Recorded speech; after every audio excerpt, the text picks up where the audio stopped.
Now, according to feedback that you've received, how did day one go for you as Sadtu? Thank you, Tumelo. Firstly, let me greet you and let me greet the viewers as well on this South African morning. The sense that we are getting and the reports that we're getting from our structures is that whilst there would have been significant improvement that is recorded from early in January towards February, there are, however, some significant challenges that we still are facing, especially Tumelo, in the rural provinces. Now, some of those challenges, and which seems to be more of a national trend, just to start off with, is the replacement of teachers. So these are educators who would have either succumbed due to natural attrition or perhaps due to COVID. So what we are seeing is that the administrative challenges that are linked with getting those either replacement teachers or substitute teachers becomes a bit of a challenge for most of the provinces. That is what they are reporting. So as a result, you would have seen some schools on the first day that would not have actually guaranteed that there is a teacher in front of every learner. Now, secondly, what we are also seeing, or what we also picked up from our assessment of yesterday, is infrastructure challenges, especially as they relate to provinces such as Limpopo, such as Mpumalanga, such as KZN, for instance. In Limpopo, you would have also and Mpumalanga storm-damaged schools, and the same applies to certain parts of KZN. In Mpumalanga, for instance, they speak of the Xolani region. In Limpopo, we've got about 109 schools that would still to be or rather fixed. Then from there, we've got another trend, which is the delivery of LTSM, which is learning, teaching, and support material.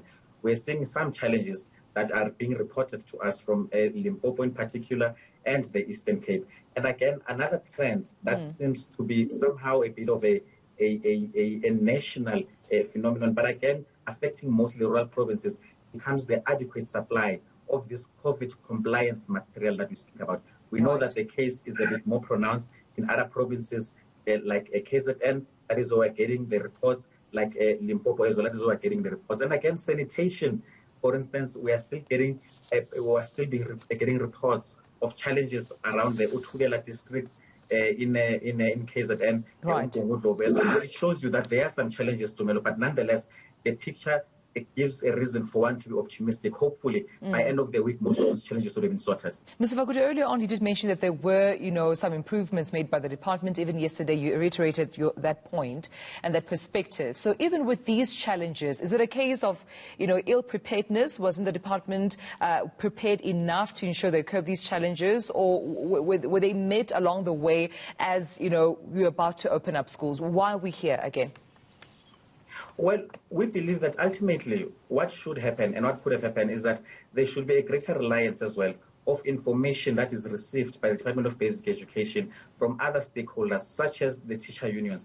For instance, we spent quite a significant amount of time conducting our own surveys and research through our own networks. So if only that information would have been taken into firm consideration alongside already what the Department of Basic Education already has, that would have assisted to an extent. But nonetheless, what we think also, Tumelo, is that there's a lot of peculiarities that are coming, again, with the difficulties that came from the 2020 academic year.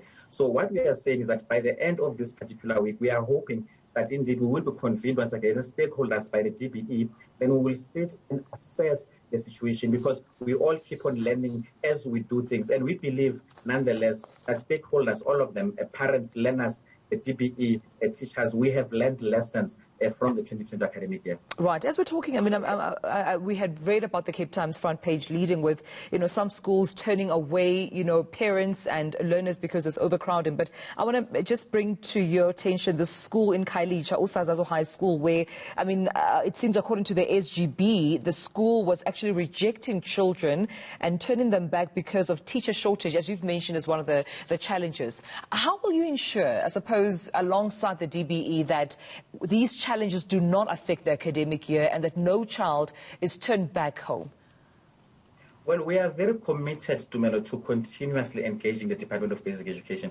One of the main issues that we're going to be, or that we've already called for, is a review of the post-provisioning model that is currently in place, because we feel that it does not ensure that there will indeed be a teacher that is needed in front of each and every learner. That is why, for instance, Tumelo, you keep on hearing the minister talk about the fact that we've got a surplus of unemployed Funza Lushaka graduates. Now, that tells you that when we've got a generally unhealthy teacher-learner ratio in this country, which means that we've got, to an extent, a shortage of teachers in front of each and every learner, yet you've got a surplus of unemployed graduates. So it tells you that there is even perhaps a challenge about the post-provisioning model that we are using. And that is why Sadtu is calling for a review of that, such that it can really address the inequalities of the past. All right, we'll leave it there. Thank you so much for your time this morning, Mr. Xolani Fakude from Sadtu.